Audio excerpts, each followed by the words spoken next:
मित्रांनो, Alkyl Amines Chemicals, Tanla Platforms, Deepak Nitrite, Caplin Point Laboratories आणि Bajaj finance मध्ये काय कॉमन आहे? हे जे सगळे स्टॉक्स आहेत ना, हे 85 मल्टी बॅगर्स मधले आहेत, ज्यांनी 10x रिटर्न दिलाय गेल्या 10 वर्षात. जेवढेही आतापर्यंतच्या सो कॉल्ड बिग बुल झालेत, त्या प्रत्येक लोकांमागे एक मल्टी बॅगर स्टॉक नक्कीच आहे, ज्याच्या मदतीने हे लोक बिग बुल झालेत. मिस्टर वॉरेन बफेट कडे होता apple, Coca Cola, bank of America Corp, American express आणि अजून बरेच स्टॉक्स. आपल्या हर्षद मेहताकडे होता एसीसी आणि राकेश झुंझुनवालाकडे होते टायटन. हे सगळे जे बिग बुल्स आहेत ते प्रत्येक बिग बुल कडे मल्टी बॅगर स्टॉक नक्कीच आहे. खूपच लुक्रेटिव्ह वाटतंय ना? या सगळ्या स्टोरीजला ऐकून आपल्याला असं वाटतं की आपल्यालाही काहीतरी मल्टी बॅगर स्टॉक शोधावा लागणार आहे आणि तेव्हाच आपले फॉर्च्यून चेंज होतील. या सगळ्या स्टोरीजला ऐकून आपल्या मनात पण एक प्रश्न उभरतो की जर का आपल्या आई वडिलांनी किंवा त्यांच्या आई वडिलांनी असे मल्टी बॅगर्स शोधले असते तर आज आपलं आयुष्य कसं असलं असतं. अनफॉर्च्युनेटली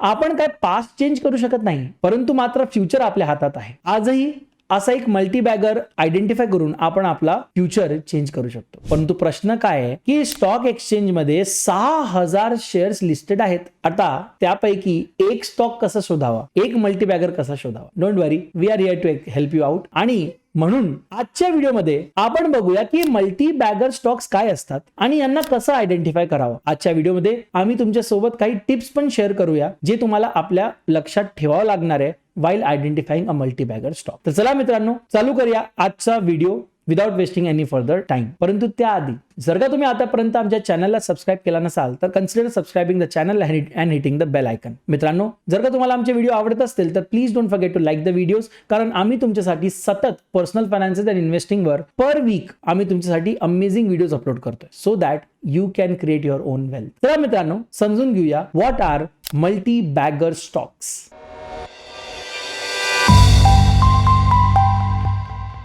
एक मल्टी बॅगर स्टॉक काय असतं तर हा असा स्टॉक असतं जो आपल्या इनिशियल इन्व्हेस्टमेंटच्या कंपॅरिझन मध्ये सेव्हरल टाइम्स हायर रिटर्न्स तुम्हाला देतो. अशा स्टॉकला आपण मल्टी बॅगर स्टॉक म्हणतो. तुम्हाला माहितीये का बजाज फायनान्सच्या स्टॉकला काय रेटनी ग्रोथ भेटलेली? It is 98,021.74% since its inception. Yes, हा भारतातला one of the best multi bagger stock आहे. Can you imagine 98,021.74% increase. Traditionally जे हाय पोटेन्शियल स्टॉक्स असतात किंवा फंडामेंटली स्ट्रॉंग आणि क्वालिटी स्टॉक्स असतात, जे प्रॉमिसिंग इंडस्ट्री मधले असतात, जनरली आपण अशा स्टॉक्स मध्ये निवेश करतो आणि असेच stocks usually best multi bagger stocks बनतात. पण आता प्रश्न काय आहे की अशा स्टॉक्सला शोधायचं कसं? चला समजून घेऊया. How to find a multi bagger stock. सर्वप्रथम, हे काय खूप सोपी गोष्ट आहे का? नाही. जर का ही सोपी गोष्ट असली असती तर आज प्रत्येक इन्व्हेस्टर करोडपती झाला असता. आणि म्हणून एवढं तरी लक्षात घ्या की ही खूप सोपी प्रोसेस नाही. परंतु डोंट वरी, आज आपण डिस्कस करूया की अशा मल्टीबॅगर स्टॉक्सला आपण कसं शोधावा. यासाठी तुम्हाला डीप रिसर्च करावं लागेल, खूप पेशन्स लागणार आहे, कारण लॉंग पिरियड साठी एक पर्टिक्युलर स्टॉक्स होल्ड करून ठेवावं लागणार आहे. आणि खाली दिल्या गेलेल्या 3 स्टेप्स प्रमाणे तुम्ही एक मल्टीबॅगर स्टॉक आयडेंटिफाय करू शकता. त्यात सर्वप्रथम जी स्टेप आहे ती आहे इनिशियल स्क्रीनिंग. पण आपण ऑलरेडी डिस्कस केलंय की स्टॉक एक्सचेंज मध्ये BSE NSE मध्ये 6000 पेक्षा जास्त स्टॉक्स लिस्टेड आहेत. तर या प्रत्येक 6000 स्टॉकचा आपण इनिशियल स्क्रीनिंग करू शकणार नाही आणि या प्रत्येक स्टॉकवर आपण रिसर्च सुद्धा करू शकणार नाही. Physically it is not possible. आणि म्हणून इनिशियल स्क्रीनिंग साठी तुम्ही काही सिंपल पॅरामीटर्सचा वापर करून काही जे स्टॉक्स आहेत ते तुम्ही शॉर्टलिस्ट करू शकता. For example, high performance, low debt, sales growth आणि असे बरेच फॅक्टर्स आहेत. Let's take a look at financial parameters to shortlist stocks. सर्वप्रथम बघायचं आहे मार्केट कॅपिटलायझेशन. आपल्याला हे चेक करायचं आहे की जो स्टॉक आहे त्याचं मार्केट कॅपिटलायझेशन 500 करोड पेक्षा जास्त आहे का. Number 2, operating profit margin. गेल्या 5 वर्षात त्याची ऑपरेटिंग प्रॉफिट मार्जिन 15% पेक्षा जास्त असायला पाहिजे. इथं आपण ऑपरेटिंग प्रॉफिट मार्जिन बघतोय. हा एक फायनान्शियल मॅट्रिक आहे.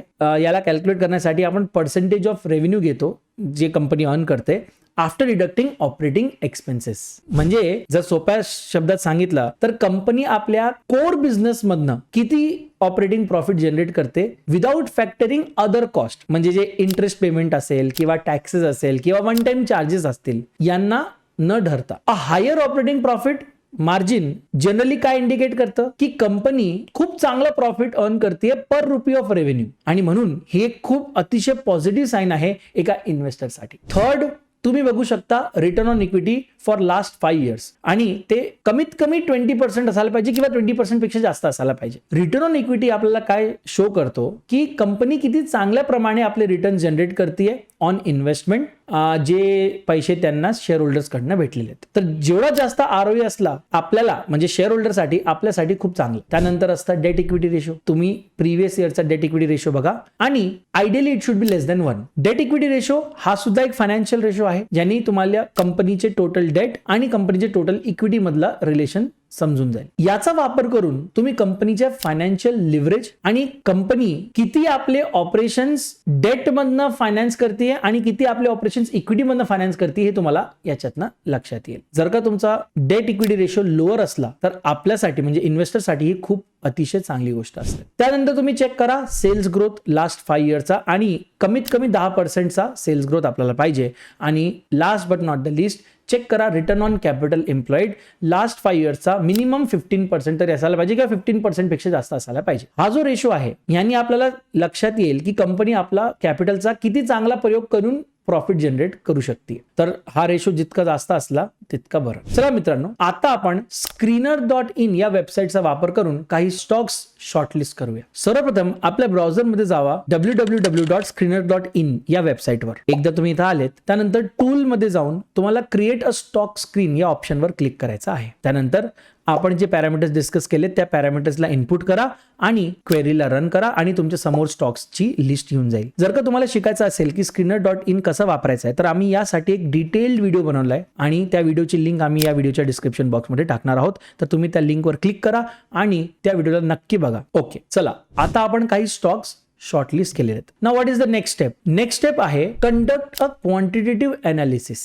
आता क्वांटिटेटिव्ह एनालिसिस म्हणजे काय? तर कंपनीचे जे फायनान्शियल स्टेटमेंट्स आहेत, profit and loss, balance sheet, cash flow, यामधले जे फिगर्स आहेत, नंबर्स आहेत, यांचा वापर करून आपण काही फायनान्शियल रेशोज जनरेट करू शकतो. ओके, इन सिंपल वर्ड्स आपल्याला फंडामेंटल एनालिसिस करायचं आहे to analyse the stock fundamentally, जेणेकरून आपण जज करू शकणार आहे की या पर्टिक्युलर स्टॉकचा ट्रू व्हॅल्यू काय असणार आहे, ज्याला आपण इंट्रिन्सिक व्हॅल्यू म्हणतो. सो बेसिकली फंडामेंटल एनालिसिस म्हणजे काय? तर analyzing company's financial statements, that is profit and loss statement, balance sheet and cash flow statement. त्या पर्टिक्युलर सेक्टर किंवा इंडस्ट्री परफॉर्मन्सला इव्हॅल्युएट करणे आणि काही फॅक्टर्स असतात, for example economical, national and international market movement, inflation आणि असे बरेच फॅक्टर्स असतात. या फॅक्टर्सला पण आपल्याला कन्सिडर करावा लागणार आहे. तर सर्वात प्रथम फर्स्ट अँड फॉरमोस्ट जे आपल्याला करायचं आहे ते म्हणजे त्या पर्टिक्युलर स्टॉक रिगार्डिंग नाही तर त्या पर्टिक्युलर इंडस्ट्रीच्या रिगार्डिंग आपल्याला काही अनालिसिस करावे लागतील. त्या कंपनीच्या इंडस्ट्रीला अनालाइज करा, त्यांचे कॉम्पिटिटर्स कोण आहेत, अपकमिंग ट्रेंड काय मार्केटमध्ये, आणि प्रत्येक इंडस्ट्रीचे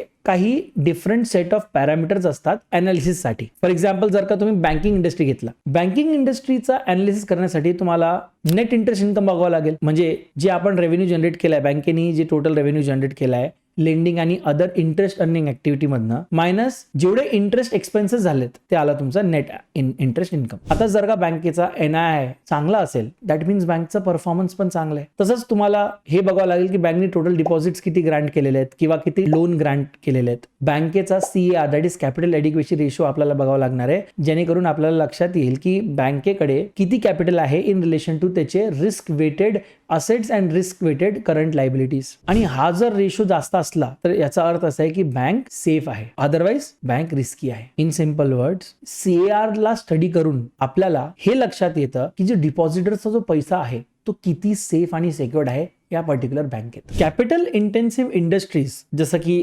एअरलाइन्स किंवा मॅन्युफॅक्चरिंग कंपनीज, त्यांच्या अनालिसिससाठी तुम्हाला त्यांच्या लेवल ऑफ डेट्स बघावे लागतील. कारण युजली ही जी कंपनीज आहेत यांचे डेट लेवल्स खूप जास्त असतात. तर तुम्ही त्या कंपनीचे debt to equity ratio check करा, जेणेकरून तुम्हाला इन्साइट्स भेटेल की कंपनी आपले फायनान्शियल लिव्हरेज कसं मेंटेन करते आणि कंपनी त्यांचे डेट लोडला मॅनेज करू शकते की नाही. त्या कंपनीचे कॅपिटल एक्सपेंडिचर ज्याला आपण कॅपेक्स म्हणतो ते सुद्धा तुम्हाला चेक करावं लागेल ती कंपनी करते की नाही. जर का तुम्ही ऑटो इंडस्ट्री मधला कुठला तरी एखादा स्टॉक बघत असाल तर ऑटो इंडस्ट्रीज हे सायक्लिकल आणि कॉम्पिटिटिव्ह नेचरचे असतात आणि म्हणून आपल्याला एन्श्योर करावं लागेल की इकॉनॉमिक सायकल्सला आपण अनालाइज करणं, कारण जेव्हा तुम्ही इकॉनॉमिक सायकल्सला अनालाइज करणार तुम्हाला लक्षात येईल की जे इकॉनॉमिक सायकल्स आहे यांचा कंपनीच्या स्टॉकवर काय परिणाम होतोय. कंपनी सिग्निफिकंट इन्व्हेस्टमेंट करू शकते का, कंपनी इनोव्हेशन आणि मार्केटिंग मध्ये एक्सपेंडिचर्स करते का, ते तुम्हाला बघावं लागेल. जर का तुम्ही एफएमसीजी कंपनीज बघितलेत तर त्यांच्यात जनरली डेट लो असतं, कारण कॉस्ट ऑफ इनडायरेक्ट एक्सपेन्सेस कमी असतात आणि म्हणून यांचे प्रॉफिट मार्जिन खूप जास्त असतात. तर चेक करा त्यांचे प्रॉफिट मार्जिन्स किती आहेत, चेक करा त्यांचे ऑपरेटिंग मार्जिन्स किती आहे, जेणेकरून तुम्हाला लक्षात येईल की किती प्रॉफिट तुमच्याकडे राहतंय आफ्टर मीटिंग ऑपरेटिंग एक्सपेन्सेस. म्हणजे ऑपरेटिंग एक्सपेन्सेस मतलब expenses related to production of the product. Higher operating profit जर का तुम्हाला दिसत असेल तर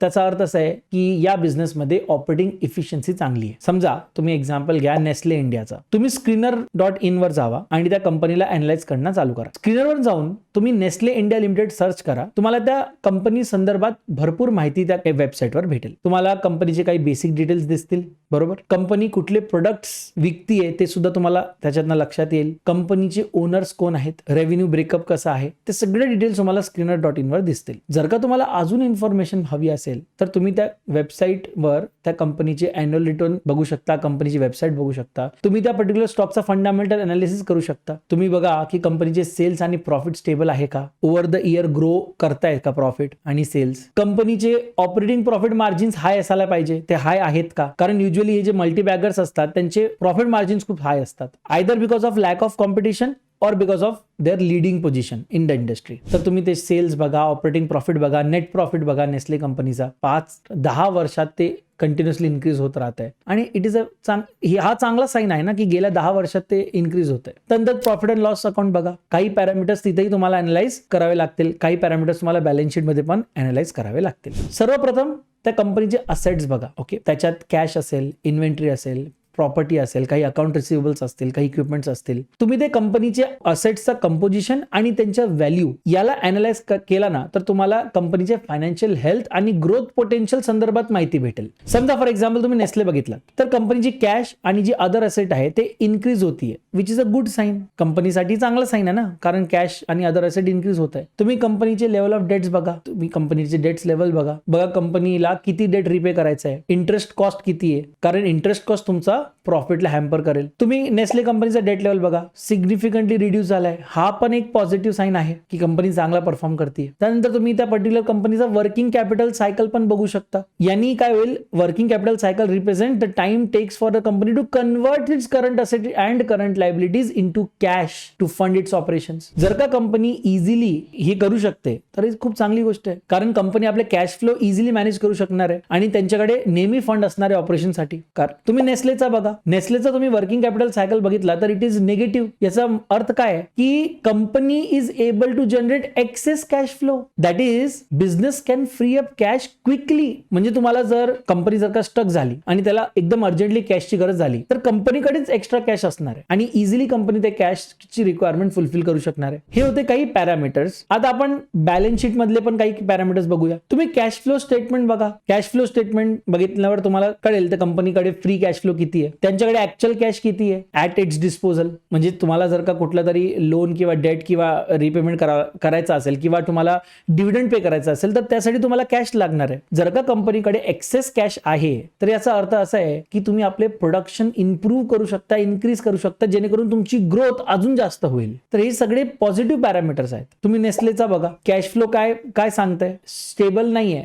किंवा पॉझिटिव्ह नाहीये, पण याचा अर्थ असा नाही की कंपनी चांगला परफॉर्म करत नाहीये, परंतु हो तुम्हाला ते अनालाइज करावं लागेल की नेट कॅश फ्लो जे आहे ते स्टेबल का बरं नाहीये, पॉझिटिव्ह का बरं नाहीये, आणि ते अनालिसिस करण्यासाठी तुम्हाला ते कंपनीचे फंडामेंटल्स बघावे लागतील. एकदा तुमचा हे सगळं अनालिसिस झाला त्यानंतर इव्हॅल्युएशन रेशोज आहेत, जी आपली नेक्स्ट स्टेप आहे की आपल्याला काही रेशोजला इव्हॅल्युएट करावा लागणार आहे. न्यूमरस फायनान्शियल रेशोज आपल्याला कंपनी संदर्भात भरपूर माहिती देऊ शकतात. जेव्हा तुम्हाला मल्टीबॅगर स्टॉक शोधायचा असेल तर हे जे फायनान्शियल रेशोज आहेत यांना स्टडी करणे अतिशय गरजेचे आहे. For example earning per share, debt to equity ratio, return on equity, price to earning ratio, working capital cycle, turnover ratios, interest coverage ratios, हे सगळे रेशोज आपल्याला बघायला पाहिजे. सर्वप्रथम बघूया अर्निंग पर शेअर काय असतं. बेसिकली अर्निंग पर शेअर तुम्हाला शो करतं कंपनीची प्रॉफिटेबिलिटी, म्हणजे कंपनी किती पैसा बनवतीये कम्पेअर्ड टू शेअर और स्टॉक. पर शेअर पर स्टॉक. म्हणजे जर का कंपनी कन्सिस्टंटली ग्रोथ कंपनीचा होत असेल, जर का रेव्हेन्यू इन्क्रीज होत असेल किंवा मार्जिन वाढत असेल किंवा मार्केट शेअर मध्ये इन्क्रीज होत असेल, तर याचा अर्थ असा आहे की इन्व्हेस्टरची जी वेल्थ आहे ती डेफिनेटली ग्रो होणार आहे. म्हणजे जसं जसं कंपनीचे अर्निंग पर शेअर वाढतील आपलाही इन्व्हेस्टमेंटचा ग्रोथ होणार आहे. Growing EPS is a very good indicator for an investor, कारण इथं वेल्थ इन्क्रीज होणार आहे. त्यानंतर बघूया डेट टू इक्विटी रेशो. जर का कंपनीकडे खूप जास्त डेट असेल तर कंपनी लॉस मध्ये जाऊ शकते. अतिशय गरजेचं आहे की चेक करा कंपनीची डेट टू इक्विटी रेशो काय आहे. जर का कंपनी खूप अग्रेसिव्हली डेट किंवा फायनान्सिंगचा वापर करून ग्रोथ घेत असेल किंवा एक्सटर्नल फंडचा वापरून करून ग्रोथ कंपनीला होत असेल तर लॉंग रन मध्ये हे काय सस्टेनेबल नाही, हे आपल्याला नक्कीच चेक करायला पाहिजे. मुव्हिंग अहेड, त्यानंतर आपण बघूया रिटर्न ऑन इक्विटी. याला पण आपल्याला चेक करावं लागेल, समजावं लागेल. कंपनी आपल्या कॅपिटलचा वापर करून किती पैसा कमवू शकते, that is our return on capital किंवा रिटर्न ऑन इक्विटी. आणि हे अतिशय गरजेचं आहे फॉर एन इन्व्हेस्टर. जर का कंपनीचा आरओई इन्क्रीज होत असेल त्याचा अर्थ काय आहे की कंपनी एफिशियंटली प्रॉफिट जनरेट करू शकते फ्रॉम इक्विटी फायनान्सिंग. आणि जर का सस्टेनेबल असेल आणि ओव्हर टाइम जर का आरओई इन्क्रीज होत असेल तर हे अतिशय चांगला एक साइन आहे शेअर होल्डरची व्हॅल्यू इन्क्रीज होणार आहे. आरओई सोबत तुम्ही कंपनीचे रिटर्न सुद्धा अनालाइज करू शकता, that is ROCE, return on capital employed. तेही तुम्हाला एफिशियन्सीज दाखवतो की कंपनी आपली जे कॅपिटल, टोटल कॅपिटल जे एम्प्लॉय करतोय त्याच्यात इक्विटी पण आला, डेट पण आला, त्या कॅपिटलला एम्प्लॉय करून ती कंपनी किती रिटर्न जनरेट करू शकते, किती प्रॉफिट जनरेट करतोय, that is also a good indicator. त्यानंतर price earning multiples. Basically P ratio काय इंडिकेट करते, आपला स्टॉक किती एक्सपेन्सिव्ह आहे. म्हणजे जर का तुमचा पी रेशो खूप जास्त असला त्याचा अर्थ कसा आहे की हा जो स्टॉक आहे किंवा इन्व्हेस्टमेंट आहे एक्सपेन्सिव्ह आहे ओव्हर द इयर्स. परंतु जर का पियर्स च्या कंपॅरिझन मध्ये पर्टिक्युलर कंपनीचा पी रेशो हाय असला तर याचा अर्थ असा आहे की ही पर्टिक्युलर जो स्टॉक आहे किंवा कंपनी आहे ही एक्सपेन्सिव्ह आहे सध्या तरी.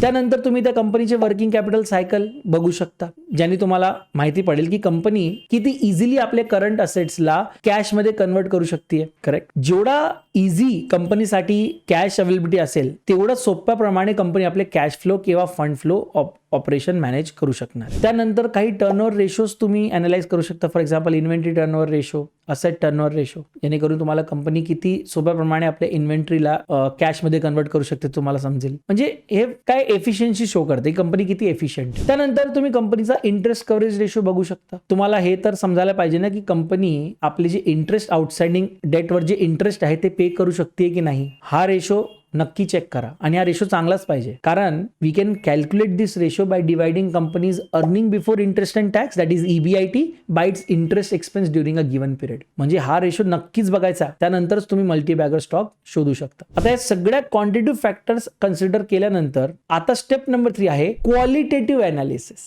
आता क्वालिटेटिव्ह अनालिसिस नाव ऐकून तुम्हाला लक्षात आला असाल की आपण आता नॉन फायनान्शियल फॅक्टर्सला कन्सिडर करणार आहोत, कारण हे जे नॉन फायनान्शियल फॅक्टर्स आहेत हे सुद्धा कंपनीच्या परफॉर्मन्स आणि ग्रोथ पोटेन्शियलला इम्पॅक्ट करू शकतात. आता या अनालिसिस मध्ये आपण काही फॅक्टर्स कन्सिडर करतो. For example companies management team, corporate governance, business model, competitive landscape आणि इतर काही. सर्वप्रथम आपल्याला बघायला पाहिजे की कंपनीचा जो बिझनेस मॉडेल आहे तो किती स्केलेबल आहे आणि किती व्हायबल आहे आणि लॉंग टर्म ग्रोथ पोटेन्शियल किती आहे त्याला. त्यानंतर तुम्ही बघा कंपनीचा governance structure. For example board of directors, त्यांची पॉलिसीज, एक्झिक्युटिव्ह कॉम्पेन्सेशन किती आहे, शेअर होल्डर्सचे राईट्स कसे मेंटेन करतायत, इन्व्हेस्टरचा कॉन्फिडन्स कसा आहे या पर्टिक्युलर कंपनीवर. तुम्ही त्यानंतर चेक करा की लीडरशिपचा एक्सपिरियन्स किती आहे, त्यांचा ट्रॅक रेकॉर्ड कसा आहे, त्यांचं लीडरशिप स्टाईल कसं आहे, जी कंपनीचे मॅनेजमेंट टीम आहे, कारण ही सगळी गोष्ट कंपनीच्या परफॉर्मन्सवर किंवा ग्रोथ पोटेन्शियलवर इम्पॅक्ट नक्कीच करणार आहे. त्यानंतर काही फॅक्टर्स तुम्हाला चेक करावे लागतील. फॉर एक्झाम्पल कस्टमर सॅटिस्फॅक्शन, म्हणजे कस्टमर्स ऍक्च्युअली कंपनीच्या products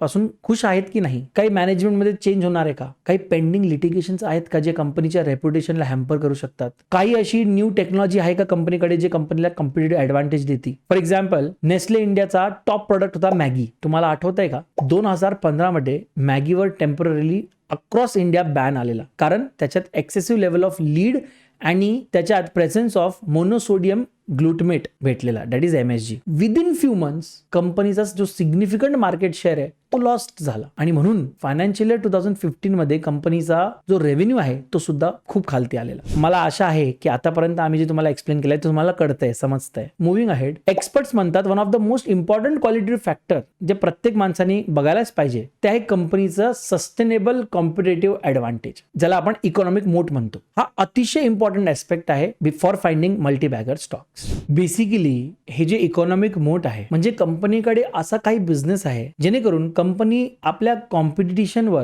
रायव्हल्सवर long term competitive advantage hold करते, जेणेकरून या रायव्हलसाठी खूप डिफिकल्ट झालंय, कॉम्पिटिशनसाठी खूप डिफिकल्ट झालंय की ते आपल्या कंपनीचे प्रोडक्ट्स कॉपी करून मार्केट शेअर घेऊ शकतात. हे जे कॉम्पिटेटिव्ह ऍडव्हान्टेज आहे ते आपल्याला ब्रँड व्हॅल्यू मुळे किंवा कॉस्ट ऍडव्हान्टेज मुळे किंवा कुठल्या तरी इनोव्हेशन मुळे आपल्याला भेटू शकतं. जर का तुम्ही बघितला डिसेंबर 2021 मध्ये नेस्ले मॅगीचा जे मार्केट, डोमेस्टिक इन्स्टंट नूडल मार्केटमध्ये टॉप स्पॉट आलेला, 59.7% शेअर नेस्लेच्या मॅगीचा होता. अदर कॅटेगरीज होते, फॉर एक्झाम्पल इन्फंट फॉर्म्युला, त्याच्यात नॅन, लॅक्टोजेन एक्सेट्रा, त्यांचा 66.5% शेअर होता. जे इन्फंट सिरियल मार्केट आहे त्याच्यात सेरेलॅक, त्यांचा 96.8% मार्केट शेअर होता. इन्स्टंट कॉफीमध्ये नेस्कॅफेचा 51.6% शेअर होता आणि इन्स्टंट पास्तामध्ये मॅगीचा 73.9% शेअर होता. जे व्हाईट चॉकलेट अँड वेफर्स आहेत त्याच्यात मिल्की बार, मंच आणि किटकॅट यांचा 67.8% मार्केट शेअर होता. ऍडिशनली नेस्लेकडे largest food and beverage portfolio आहे जो त्याला एक कॉम्पिटेटिव्ह ऍडव्हान्टेज प्रोव्हाइड करतोय. दस हे अतिशय गरजेचं आहे की तुम्ही कंपनीचा इकॉनॉमिक मोट आहे की नाही कंपनीकडे ते नक्कीच चेक करा. क्वालिटेटिव्ह अनालिसिस करत असताना काही प्रश्न तुम्ही स्वतःला विचारा. What is the business model of the company? हा जो बिझनेस मॉडेल आहे स्केलेबल आहे का? कंपनीकडे मोट आहे का? म्हणजे सस्टेनेबल कॉम्पिटेटिव्ह ऍडव्हान्टेज आहे का? कंपनीचा जो मॅनेजमेंट आहे तो कॅपेबल आहे का for driving growth and allocating capital wisely? कंपनीचे पास्ट फायनान्शियल स्टेटमेंट्स बघा, जेणेकरून तुम्ही कंपनीच्या प्रेझेंट परफॉर्मन्सला गेज करू शकणार. परंतु असं गरजेचं नाही की पास्ट परफॉर्मन्स बघून तुम्ही फ्युचर परफॉर्मन्स अज्युम करू शकता. तुम्ही फ्युचर प्लॅन सुद्धा बघा, कंपनीचे फ्युचर प्लॅन्स काय आहेत हे सगळं तर तुम्हाला बघायचं आहे. सोबत तुम्ही कंपनीचे जे स्टॉक प्राइसेस मुवमेंट आहे किंवा व्हॉल्यूम डेटा आहे त्याला सुद्धा अनालाइज करा, कारण तुम्हाला right time to buy a stock सुद्धा बघावा लागेल. आता तुम्हाला लक्षात आलं असेल की एक मल्टी बॅगर स्टॉक कशा शोधायचा. ओके, आता मी तुम्हाला काही टिप्स देणार आहे for finding the multi bagger stocks. तुम्हाला माहिती आहे का हा जो टर्म आहे ना मल्टी बॅगर, हा टर्म कोणी कॉइन केलेला? Legendary fund manager Peter lynch. त्यांनी आपली जी बेस्ट सेलिंग पुस्तक होती ना one up on wall street त्याच्यात हा वर्ड कॉइन केलेला. Amazing isn't it? चला काही टिप्स तुम्हाला मी देणार आहे for finding a multi bagger stock. Tip number 1, अशा कंपनीजला शोधा ज्यांच्याकडे कॉम्पिटेटिव्ह ऍडव्हान्टेजेस आहेत जे आपण आता डिस्कस केलेले आहेत. टिप नंबर 2, अशा कंपनीजला शोधा ज्यांची जी मॅनेजमेंट टीम आहे ती अतिशय स्ट्रॉंग आहे. कारण जेव्हा तुमची मॅनेजमेंट टीम खूप स्ट्रॉंग असते तेव्हा ते कंपनी सक्सेसफुल होणे हे अतिशय पॉसिबल होऊन जातं. तुम्ही कंपनीचे प्रूव्हन ट्रॅक रेकॉर्ड्स बघा. तुम्ही चेक करा की कंपनीचे जे एक्झिक्युटिव्ह आहेत ते सतत गुड डिसिजन्स घेत आहेत का, त्यांची स्ट्रॅटेजीज इफेक्टिव्ह आहेत का. कारण जर का तुमची मॅनेजमेंट टीमच चांगली आहे तेव्हाच तुम्ही कंपनीला ग्रोथ आणि प्रॉफिटेबिलिटीच्या दिशेने घेऊन जाऊ शकता आणि ते एक पोटेन्शियल मल्टी बॅगर स्टॉक बनू शकतो. Tip number 3, look for companies in growing industries. एक गोष्ट लक्षात ठेवा, जर का तुमची कंपनी एका ग्रोइंग इंडस्ट्रीमध्ये असेल तर तिचा potential of becoming a multi bagger ते अतिशय वाढून जातो. कारण पुढे जाऊन त्या पर्टिक्युलर कंपनीचे प्रोडक्टची डिमांड वाढणार आहे, त्या पर्टिक्युलर सर्व्हिसची डिमांड वाढणार आहे. तर अशा इंडस्ट्रीज शोधा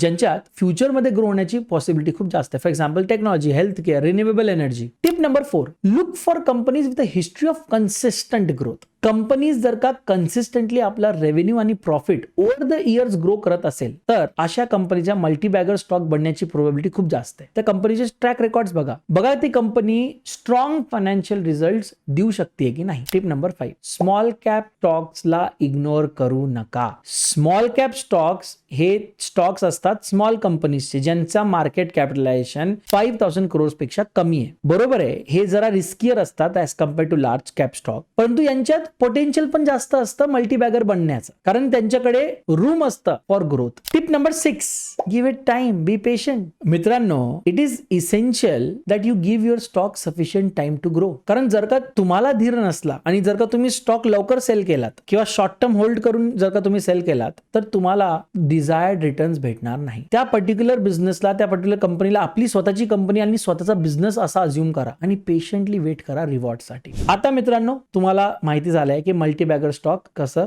शोधायचं. ओके मित्रांनो, लक्षात ठेवा, the key to making money in stocks. 3 गोष्टींचा तुम्हाला काळजी घ्यावी लागेल. Number 1, find the right stock. Number 2, have a courage to buy the stock. And number 3, be patient and hold. जर का तुम्ही हे 3 पर्टिक्युलर पॉइंट्स लक्षात ठेवले तर डेफिनेटली तुम्ही चांगला प्रॉफिट कमवू शकणार. तर मित्रांनो, आता तुम्हाला एक मल्टी बॅगर स्टॉक कसं शोधावा हे लक्षात आलं असेल. It's all about finding the stock in the right mindset. नेहमी रिसर्च करा, अनालिसिस करा आणि त्यानंतर कुठल्याही स्टॉकमध्ये निवेश करा आणि तेवढंच निवेश करा जेवढी तुमची रिस्क ॲपेटाईट आहे. तुम्हाला तुमच्या आयुष्यात कधी मल्टी बॅगर स्टॉक भेटला आहे का? आम्हाला कमेंट सेक्शन मध्ये लिहून पाठवा. प्लीज नोट, हा जो व्हिडिओ आम्ही बनवला आहे हा एज्युकेशनल पर्पजेस साठी आहे आणि कुठल्याही प्रकारचा प्रोफेशनल ऍडवाइस नाही. जर का तुम्हाला हा व्हिडिओ हेल्पफुल वाटला असेल तर please subscribe the channel, hit the like button आणि या व्हिडिओला आपले फ्रेंड्स आणि फॅमिली सोबत शेअर करा, कारण त्यांनाही हा व्हिडिओ इंटरेस्टिंग वाटू शकतो. Thank you so much for watching. Signing off. See Adarsh Joshi. Bye bye.